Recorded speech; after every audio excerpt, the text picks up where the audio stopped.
pertama tentunya sebagai Uskup Diosis Amboina saya berterima kasih kepada kerja keras wartawan selama ini, tidak hanya untuk mempromosikan apa yang terjadi di Provinsi Maluku, tapi sebagai warga masyarakat kami Gereja Katolik juga merasa terbantu dalam berita-berita yang Anda wartakan, baik di media sosial maupun lewat visual. Jadi itu terima kasih banyak untuk kerja keras Anda. Saya tahu bahwa itu memang tidak mudah bagi Anda, tetapi dengan dedikasi Anda lalu Anda mempromosikan sebenarnya Maluku dan kedamaian yang ada di sini, dan di dalamnya ada juga kami Gereja Katolik. Yang kedua, pantaslah pada momen yang baik ini saya berterima kasih kepada pejabat wali kota dan ketua DPRD kota. Karena hari Minggu kemarin ketika kami sama-sama berkunjung ke Paroki Maria Bintang Laut, lalu saya di dalam gereja sedikit menyentil jalan dari Buddha Center naik ke gereja di atas gereja. Ada satu gereja Katolik di situ, stasi Santo Patricius. Jalan itu tidak hanya dilewati oleh jemaat Katolik, tetapi oleh seluruh masyarakat di situ. Dan pengalaman saya tahun lalu saya sudah naik sampai ke tengah-tengah dengan mobil, tapi tidak bisa terus. Dan juga tidak ada tempat belok. Akhirnya saya mundur sampai ke bawah dan parkir mobil di Buddha Center. Dan kemarin ketika dikeluarkan, mungkin Pak Tony Kasapa yang kasih keluar di berita itu, langsung ditindaklanjuti oleh PU Kota Ambon dengan meninjau jalan itu. Dan saya juga minta sekretaris untuk menghubungi Ketua DPRD Kota Ambon, dan beliau sudah menjanjikan untuk segera menganggarkan di tahun depan untuk perbaikan jalan itu demi untuk seluruh masyarakat. Karena itu pada kesempatan ini saya berterima kasih kepada pejabat Wali Kota Ambon beserta Ketua DPRD Kota dan semua saja yang mempunyai niat baik untuk seluruh masyarakat Kota Ambon, tapi terlebih juga karena di situ kepentingan Gereja Katolik dalam arti jemaatnya di situ, sehingga pantaslah sebagai Uskup Diosis saya berterima kasih. Yang ketiga, sejak saya ditabiskan tanggal 23 April tahun ini, lalu saya kunjungan perdana ke kabupaten kota. Dan ini dari semua kabupaten kota tersisa cuma SBT dan MBD. Itu berarti saya sudah ke Ki Besar, Ki Kecil, Aru, KKT, Bursel, Buru, SBB kemarin, Masuhui juga Maluku Tengah, dan Kota Ambon. Ada dua agenda besar yang saya gagas untuk sebenarnya sebagai sumbangan saya untuk Provinsi Maluku. Pertama adalah menggandeng semua tokoh agama provinsi. Jadi dalam kunjungan-kunjungan itu saya mengajak Ketua Sinode, Ketua MUI, Ketua Walubi, Parisada Hindu untuk kita berjalan bersama-sama. Untuk tidak hanya menemani saya dalam perjalanan perdana untuk mengunjungi jemaat Katolik, tetapi ada maksud lain yang sebenarnya lebih dari sekedar kunjungan itu. Yakni saya menginginkan bahwa para tokoh agama, terutama di tingkat provinsi, sekarang saatnya tidak banyak lagi bernarasi.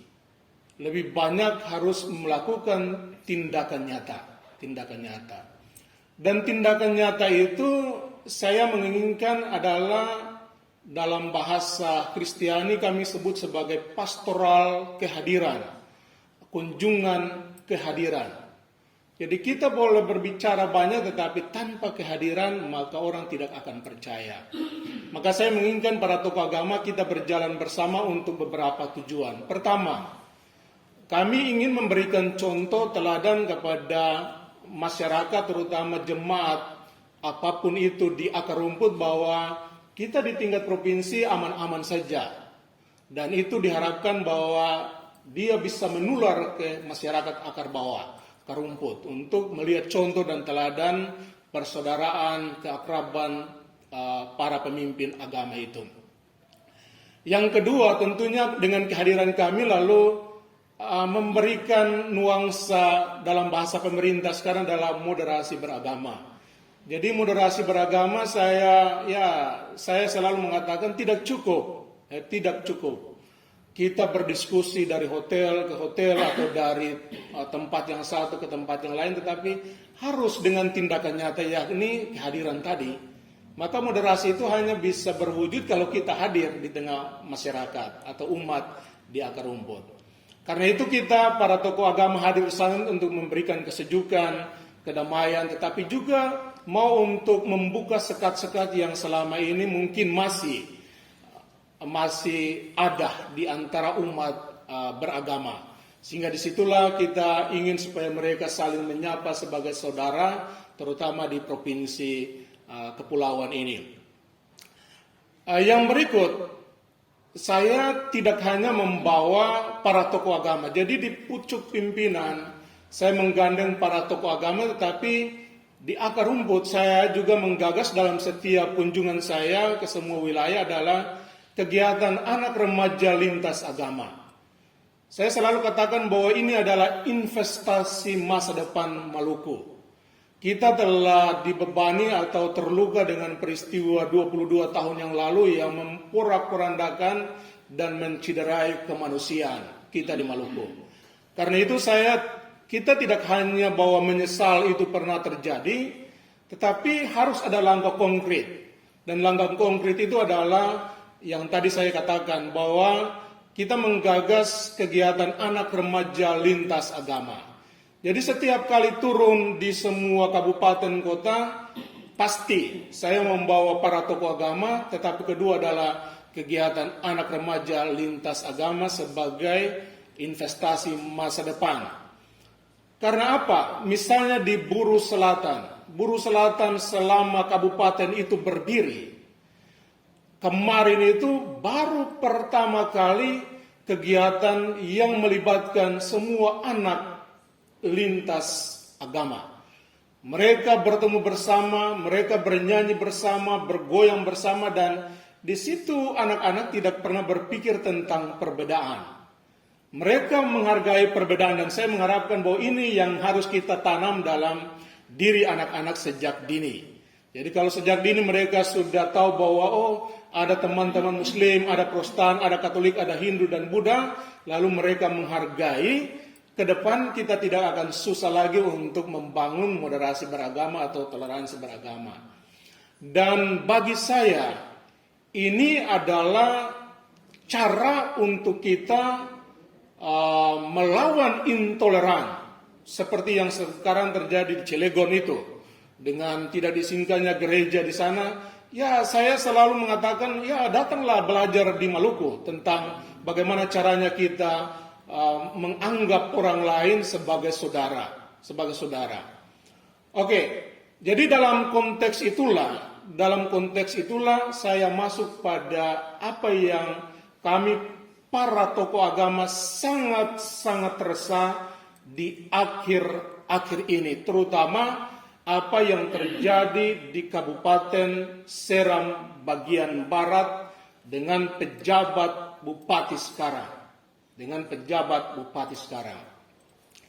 Kemarin karena mendapatkan laporan dari ketua MUI, ketua klasis, dan pastor di Seram Barat, kami kemarin sore para tokoh agama minus ketua sinode, tapi ketua sinode tetap ada dalam grup.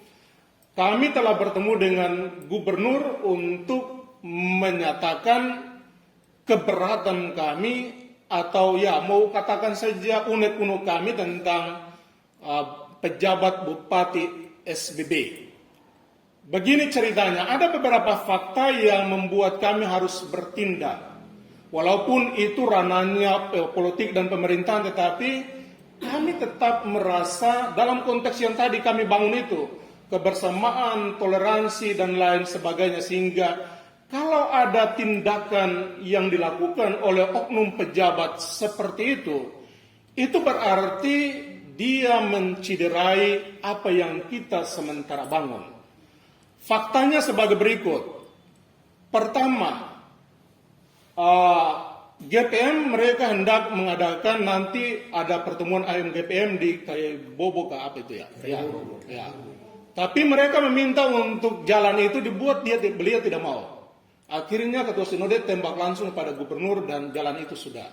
Yang kedua, para pemimpin agama baik ketua MUI maupun pastor, mereka ingin bertemu dengan pejabat ini. Mereka tunggu dari jam 8 pagi sampai jam 7 malam. Tapi mereka tidak diberikan ruang atau waktu untuk bisa bertemu dengan pejabat bupati. Dan yang ketiga yang paling meresahkan saya, terutama sebagai uskup diosis, sehubungan dengan pes parani yang akan dilakukan di Kota Tual. Ini adalah peraturan Permen Menteri. Ini adalah keputusan Gubernur Maluku yang sudah dari dulu. Kemarin ketika panitia atau anggota lembaga pes parani di SBB bertemu dengan beliau, sudah 3 kali mereka bertemu. Syukur kemarin karena dipres oleh wartawan lewat Amex kalau tidak salah, lalu dana 200 itu dicairkan. Tetapi saya mau melihat apa yang ada di belakang. Beliau mempertanyakan keabsahan pes parani. Itu yang membuat saya sedikit tensi, sedikit tinggi. Karena ini adalah kegiatan keagamaan dan ini sudah dikeluarkan oleh menteri, peraturan menteri. Dan ini tidak boleh seorang pejabat pun yang bisa mengatakan bahwa ini tidak sah. Yang kedua, beliau juga mempermasalahkan SK yang diberikan oleh almarhum bupati yang lama terhadap lembaga itu. Bahwa itu tidak berlaku lagi karena beliau sudah meninggal. Kan bukan yang memberikan, bukan pribadi bupatinya, orangnya, tetapi jabatannya sebagai bupati. Maka dia tetap berlangsung selama 5 tahun sesuai dengan SK itu. Dia mempertanyakan itu sehingga pertemuan kemarin itu yang ketiga, beliau bahkan kasih keluar bahasa bahwa saya punya hak untuk mengalihkan dana ini kemana saja sesuai dengan saya punya mau. Itu tidak bisa karena sudah dianggarkan oleh Pemda sebelumnya. Maka hendaknya dilakukan. Tapi kemarin sudah dicairkan. Oke.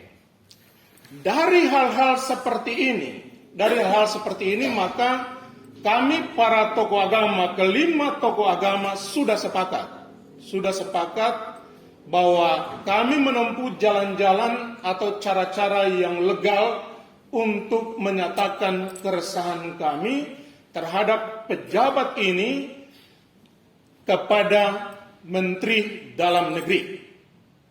Karena itu, kemarin kami sudah menempuh langkah pertama adalah bertemu dengan gubernur untuk melaporkan situasi yang terjadi SBB, tetapi juga menyatakan keresahan kami. Kedua, yang akan kami lakukan ke depan adalah kami akan menulis surat. Ya mau istilah mau gimana, petisi penolakan, pokoknya mosi penolakan terhadap Bupati SBB kepada Menteri Dalam Negeri. Dan itu tembusannya kami akan buat ke Presiden dan Menseknek. Dan itu pasti dalam 1-2 hari konsep sudah ada, tinggal kami tunggu Ketua Sinode balik, kami tanda tangan, kami akan berikan kepada Gubernur dan itu akan diteruskan kepada Menteri Dalam Negeri. Mengapa kami sampai ke tingkat itu yang tadi saya ceritakan itu? Bahwa kerjasama antara pemerintah dan tokoh agama di Maluku ini sudah sangat bagus seharusnya. Dan kami tidak mau bahwa ada pejabat yang bahasa Ketua Sinode sampai bilang bahwa ini intoleran, tindakan intoleran dari seorang pejabat yang mencederai moderasi beragama dan toleransi umat beragama. Karena itu kami tidak akan tinggal tenang, dan itu langkah-langkah yang akan kami buat untuk terhadap pejabat Bupati Seram bagian Barat. Karena itu pasti 1-2 hari ini kami akan menandatangani petisi itu dan mosi itu, dan kami akan mengirim lewat gubernur. Gubernur kemarin sudah janjikan, oke, kirim lewat saya dan saya akan teruskan ke Menteri Dalam Negeri, tembusan kepada Presiden dan juga Menseknek. Jadi para wartawan sekalian, itu beberapa hal yang saya sampaikan mewakili para tokoh agama sehubungan dengan apa yang kami alami, tidak hanya umat Katolik, tetapi kami melihat ini sebagai satu perasaan bersama para tokoh agama terhadap apa yang dibuat oleh pejabat Seram bagian Barat terhadap masyarakat di sana. Yang saya lupa, memang ada satu yang mau bilang juga itu hak mereka. Tapi semua kendaraan yang dipakai oleh para tokoh agama di SBB, semua alasan penertiban sudah ditarik semua. Ditarik oleh Bupati SBB ini. Kami tidak mempermasalahkan. Andaikan kami sudah sepakat, andaikan suatu waktu mobil itu juga dikembalikan, kami tidak akan terima.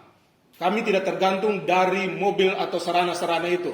Tetapi apa yang dibuat oleh pejabat sebelumnya adalah memberikan kendaraan itu untuk memfasilitasi para tokoh agama untuk bisa memperlancar atau meneruskan apa yang menjadi kerinduan pemerintah dalam membangun kedamaian, toleransi kepada masyarakat yang ada di akar rumput. Tapi mobil-mobil itu semua sudah ditarik, baik dari klasis, dari ketua MUI maupun dari pastor, semua sudah ditarik. Dan itu adalah hak, alasan penertiban atau apapun itu terserah. Tapi saya hanya mengatakan keresahan kami para tokoh agama, karena ini juga menghambat kerja para tokoh agama yang selama ini sudah berjuang di SBB untuk menenteramkan masyarakat yang ada di sana.